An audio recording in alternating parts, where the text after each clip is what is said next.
ஓம் ஞானமூர்த்தீஸ்வர சமேத முத்தாரம்மனை போற்றி. அனைவருக்கும் வணக்கம். அனுபவம் மற்றும் மறுவாக்கு ஜோதிடர் செந்தில்குமார் முத்தாரம்மன் பேசுகிறேன்.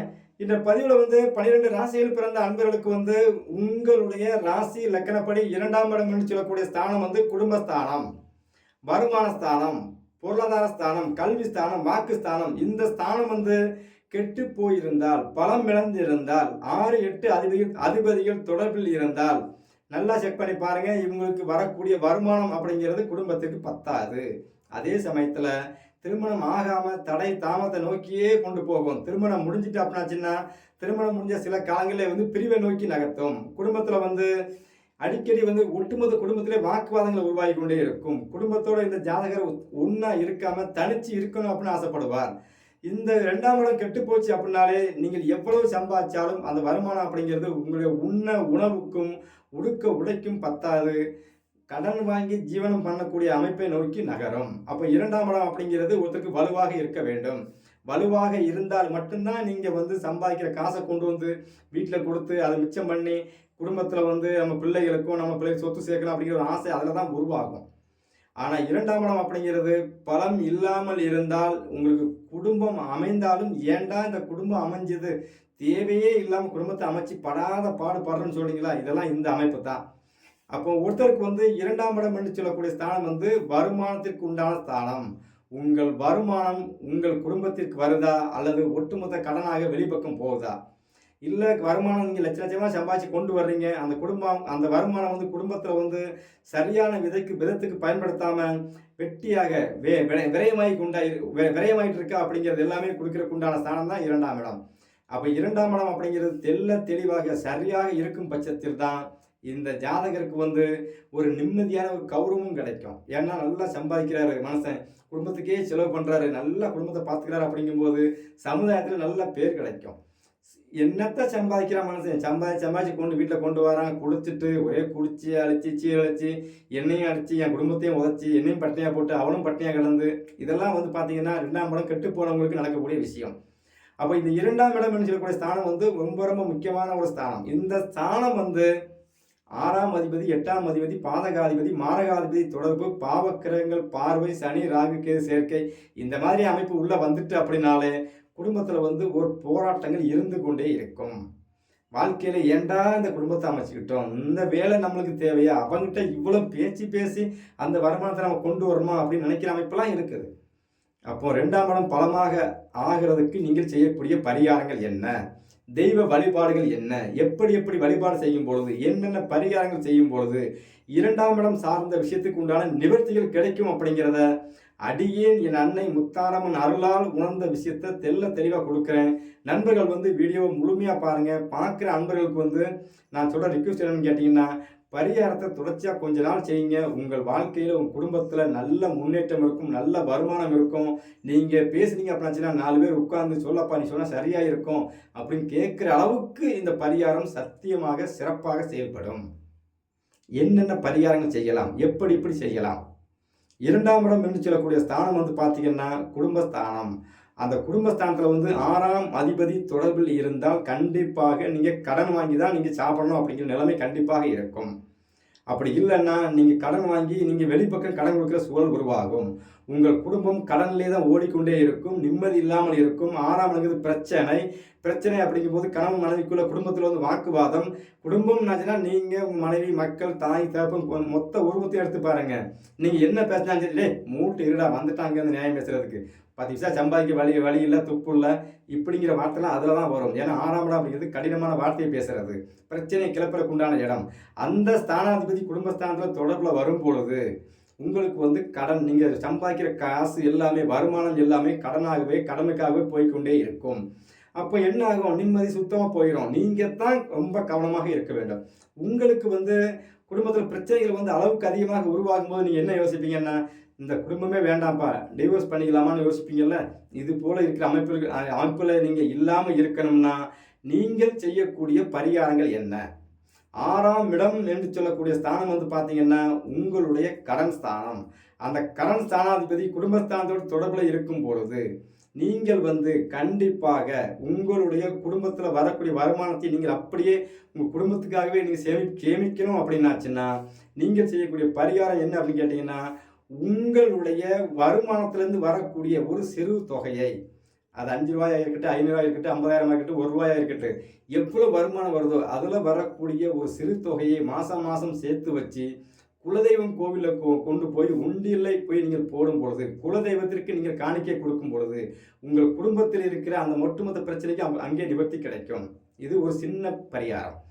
இதிலே வந்து பார்த்தீங்கன்னா, ஏன் இதை குலதெய்வத்துக்கு கொண்டு போய் செய்யணும்னு கேட்டிங்கன்னா, உங்களுடைய ராசி லக்கணத்துக்கு 6ஆம் இடமாக வரக்கூடிய ஸ்தானம் வந்து பார்த்தீங்கன்னா, குலதெய்வ ஸ்தானத்திற்கு 2ஆம் இடம் சொல்லக்கூடிய வருமானமாக வரும். உங்களுடைய வருமானத்தில் ஒரு தொகை, சிறு தொகையை குலதெய்வம் கோயிலுக்கு கொண்டு போய் நீங்கள் இங்கே வருமானமாக, குலதெய்வத்துக்கு வருமானமாக உங்கள் காணிக்கையை செலுத்தும் பொழுது குடும்பஸ்தானத்தில் அமைதி நிலவும். அது எப்படி சாத்தியமாகும்?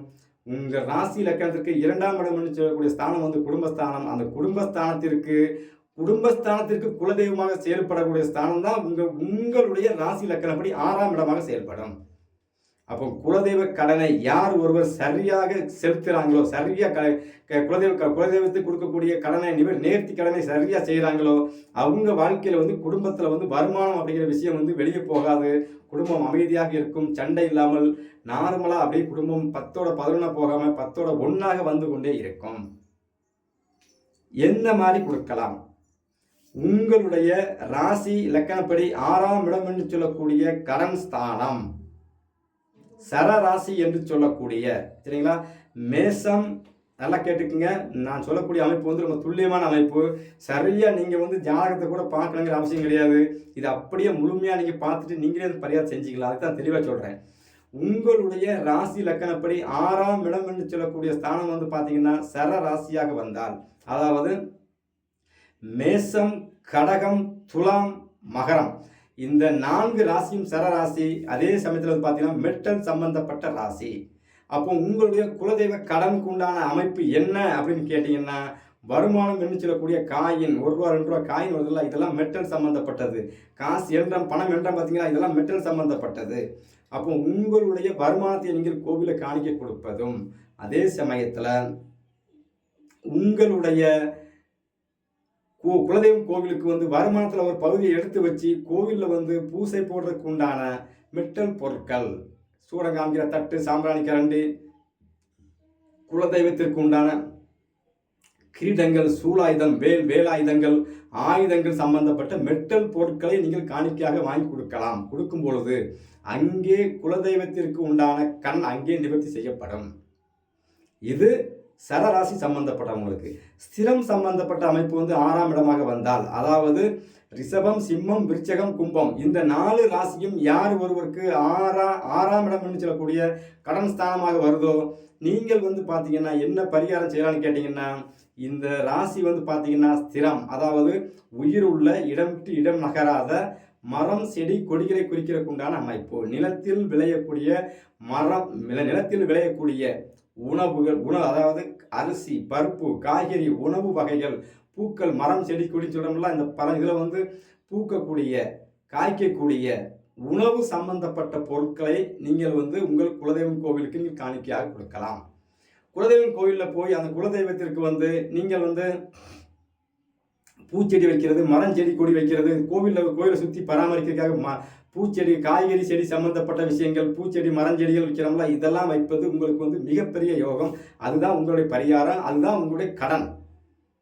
அதே சமயத்தில் அந்த குலதெய்வம் கோயிலுக்கு வந்து காய்கறிகள் தானமாக கொடுப்பது, அரிசி பருப்பு தானமாக கொடுப்பது, நீங்களே அன்னதானம் பண்ணி அந்த கோவிலில் வரவங்களுக்கு தானம் கொடுப்பது, இறைவனுக்கு சக்கரை பொங்கல் வச்சு வழிபாடு செய்வது, இதெல்லாம் தான் உங்களுடைய பிறவி கடன்.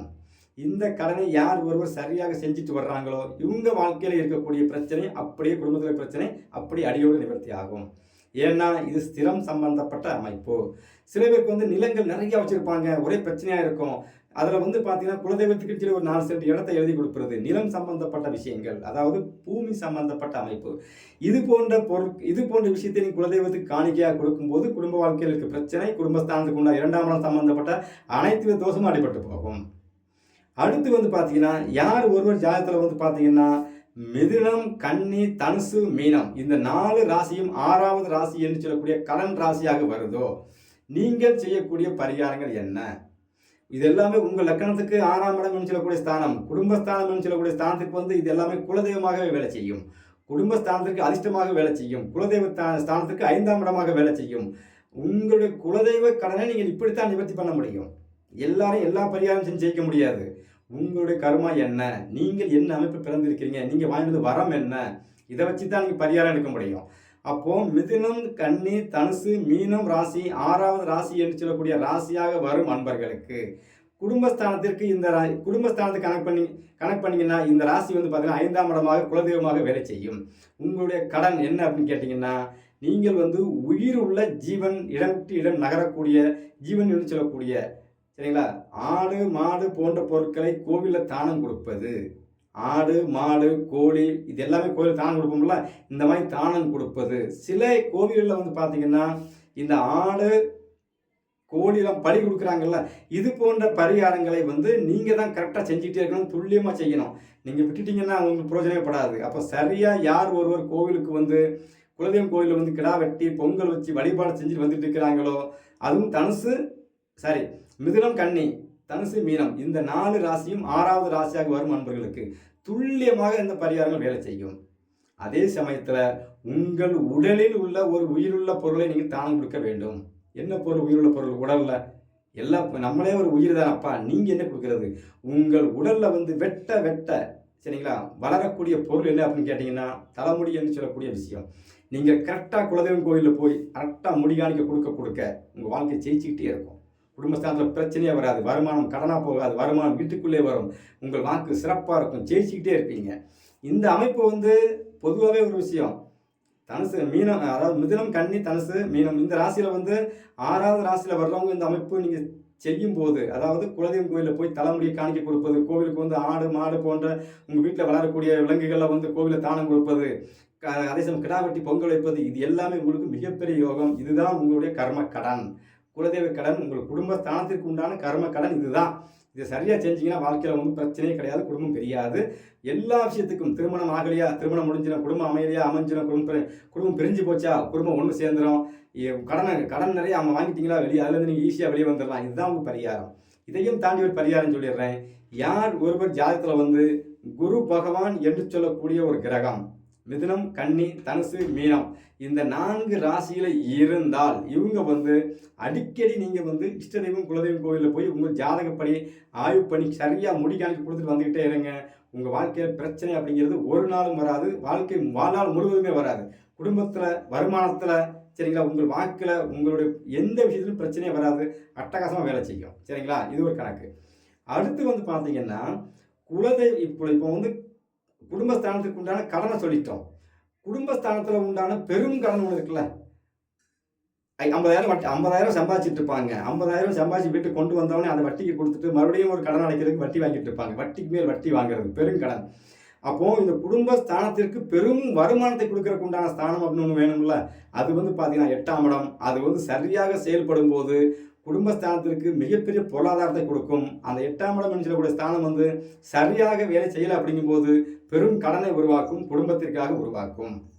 அப்போ 6, 8 தொடர்பு வந்தால் தான் ஒரு குடும்பம் பெரியும். 6, 8 தொடர்பு வந்தால் தான் உங்கள் வருமானம், உங்கள் பொருளாதாரம் எல்லாம் வெளியே போகும்.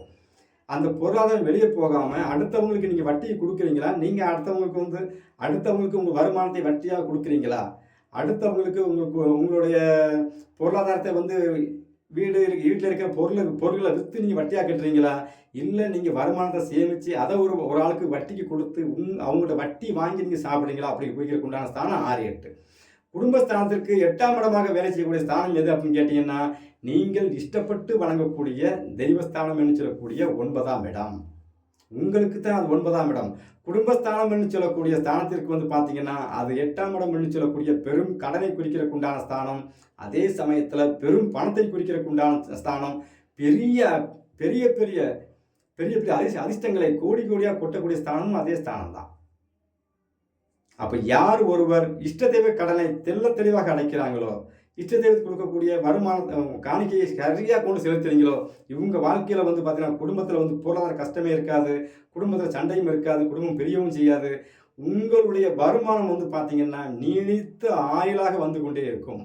ஏன்னா குடும்பஸ்தானத்திற்கு நீங்கள் வணங்கக்கூடிய உங்களுடைய வருமான ஸ்தானத்திற்கு குடும்பஸ்தானத்திற்கு நீங்கள் வணங்கக்கூடிய இஷ்டப்பட்டு வணங்கக்கூடிய தெய்வ ஸ்தானம் வந்து பார்த்தீங்கன்னா ஆயுள் ஸ்தானமாக வரும்.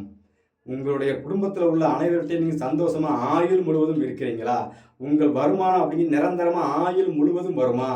உங்களுடைய அதிர்ஷ்டம் என்று சொல்லக்கூடிய ஸ்தானம் உங்கள் குடும்பம் உங்கள் குடும்பத்தில் வந்து நீங்கள் பேசுகிற பேச்சு வந்து உங்களுடைய கௌரவம்னு சொல்லக்கூடிய விஷயம் நீங்கள் பெரிய பணக்காரனா பெரிய பெரிய பெரிய பணக்காரனா ஆகிறதுக்கு உண்டான அமைப்பில் வந்து மிகப்பெரிய யோகத்தை கொடுக்கறதுக்கு உண்டான ஸ்தானமே அந்த இஷ்டதெய்வ ஸ்தானம் என்று சொல்லக்கூடிய ஸ்தானம். அது வந்து குடும்பஸ்தானத்திற்கு கடனாக வரும், பெருங்கடனாக இருக்கிறது.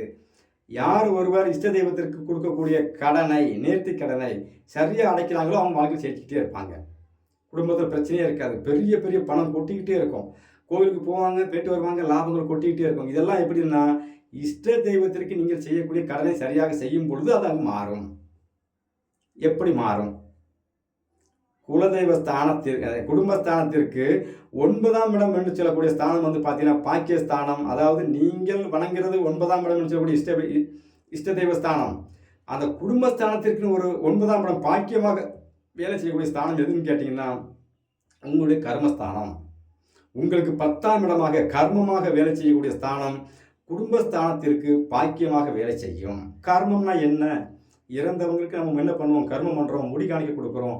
அப்போ யார் ஒருவர் இஷ்ட தெய்வம் கோவிலில் போய் அந்த தெய்வத்திற்கு தன் தலையில் உள்ள முடியை காணிக்க கொடுத்துட்டு வந்துக்கிட்டே இருக்கிறாங்களோ, யார் ஒருவர் தன்னுடைய வருமானத்தில் ஒரு பகுதியை அந்த இறைவனுக்கு கடன், என்னுடைய வருமானத்தில் ஒரு பகுதி, நான் நிறைய கடன் வாங்கிட்டேனப்பா, அதுலேருந்து ஒரு சிறு பகுதி, இப்படி இதெல்லாம் கொண்டு போய் இறைவனுக்கு வந்து கோவில் உண்டியில் அது வருமானமாக, ஏன்னா உங்களுடைய 10ஆம் இடம் என்று சொல்லக்கூடிய ஸ்தானம் வந்து பார்த்தீங்கன்னா உங்களுடைய குடும்பஸ்தானம் வருமான ஸ்தானத்திற்கு வந்து பாக்கியஸ்தானமாக வரும்.